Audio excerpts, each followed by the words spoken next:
மக்களே 2வது புறமும் வந்துருச்சு. 2வது புறமுள்ள சௌந்தர்யாவோட சிரிப்பை பார்த்தீங்களா? ஃபர்ஸ்ட் சீனில் காமிக்கும்போது சௌந்தர்யா வந்து சிரிக்காமல் இருப்பாங்க. 2வது சீனில் வந்து இவர் யார் வெளியே போகிறா அப்படின்னு சொல்லி காமிச்சதுக்கப்புறம் சௌந்தர்யா மூஞ்சியில் வந்து ஒரு சிரிப்பு தெரிஞ்சிருக்கும்ல.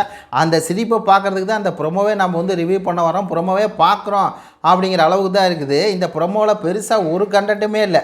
இவங்கள்ட்ட கண்டென்ட்டே இல்லைங்க ஆக்சுவலாக. அதனால தான் இது வந்து அதிரடியாக நாங்கள் அதை செய்ய போகிறோம், இதை செய்ய போகிறோம் அப்படின்னு சொல்லி பார்த்தீங்கன்னா இது பண்ணிட்டு சத்யாவை எலிமினேஷன் வந்து பண்ணுறாங்க. சத்யா அந்த வீட்டில் இருக்கதே வேஸ்ட்டு. அதான் காலையில் சௌந்தர்யாவே புலம்பியிருப்பாங்க. இந்த மாதிரி இந்த வீட்டில் நான் என்ன பண்ணுறேன்னு தெரில, நானே வெளியே போகலான்னு இருக்கேன் அப்படிங்கிற மாதிரி நான் பேசியிருப்பாங்க. நான் கூட வீடியோ போட்டிருப்பேன். அப்போயே சௌந்தர்யா சொல்லியிருப்பாங்க, இந்த சத்யாலாம் 10 வாரம் வந்து எதுக்காக இருக்கிறான், ஒன்றுமே பண்ணால் வெத்து வேட்டாக இருக்கான், சும்மா ட்ரெஸ்ஸை மட்டும் போட்டிருக்கான், அவனையெல்லாம் 2வது வாரம் 3வது வாரமே அவனையெல்லாம் தூக்கி எறிஞ்சிருக்கணும் அப்படிங்கிற மாதிரி சௌந்தர்யா அன்னைக்கு காலையில் சொல்லியிருப்பாங்க.